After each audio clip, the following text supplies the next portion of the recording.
Hey guys, it's Sunday, which means we are at an active recovery day for At Home Fitness with Coach A. This is the YouTube channel that aims to bring you guys in gym quality coaching and workouts for your at home and garage gym needs. Now, when I say active recovery, what I'm referring to is moving more than likely, but not moving in the context of a workout that we are going to have to recover from in and of itself.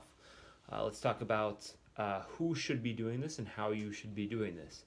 If you haven't worked out a significant number of the last 6 days, then feel free to grab one of the workouts from the rest of the week and perform it for today's workout. If you have been doing the workouts regularly, there's two contexts to this. The first one is if you're an everyday workout kind of person, then more than likely you probably need a full active or a full recovery day. Excuse me, not active, but passive. In which case, the first option, option A, that you're going to see and hear me speak about is probably the day for you. Why? Because you're spending the whole week breaking down muscular tissue.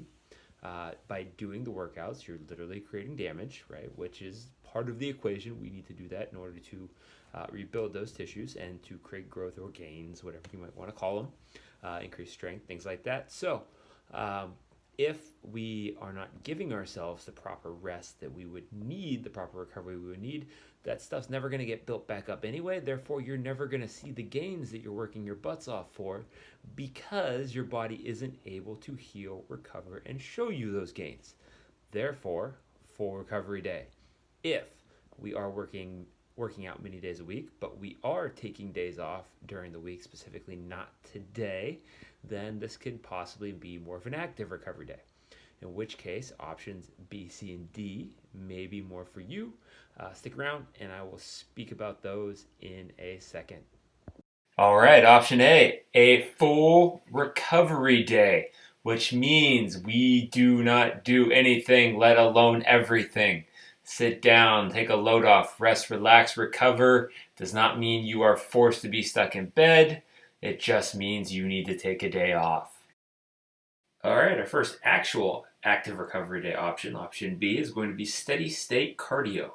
20 to 60 minutes is not necessarily equal for everybody.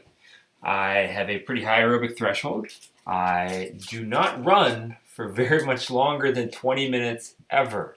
So I'm not going to go out on a 60-minute, even at 60% intensity, which is the threshold we want to stay under for our active recovery day.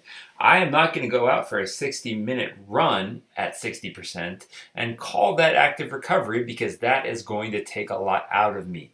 Now, this could be any of the basic cardiovascular activities, using a rowing machine, using a ski erg, riding a bike, etc. Going for a hike, just keep it at or below 60% intensity the entire time. You should be able to have a conversation with whatever you're doing. This will allow the body to flush out lactic acid and help aid the recovery process without forcing us to recovery from this specific activity.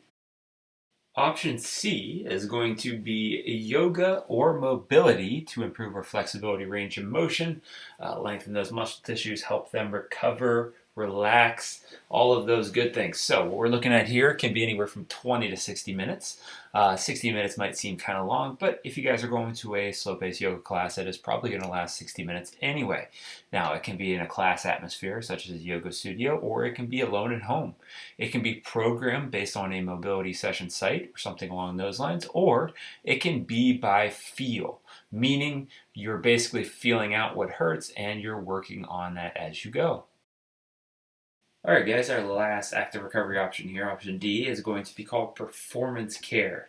Performance care is a term that was started by Active Life that essentially means we are working on the quality of movement that our body can perform by focusing on things that improve range of motion, increase our flexibility, maybe some light aerobic cardio activity. You could see some light running, rowing, quality ski erging, stuff like that here.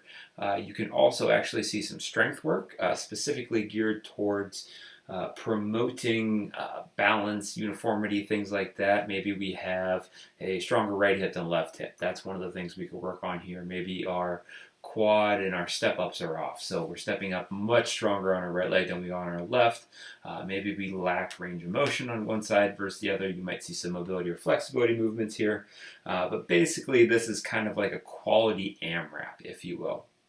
You're going to go for about 20 to 30 minutes, mostly because anything beyond that, you're probably just working on too many things at once. But it can obviously go longer. But the idea here is, what do I need to do to promote recovery, to increase my range of motion improvements, and also allow myself to move better tomorrow and the rest of the week versus today?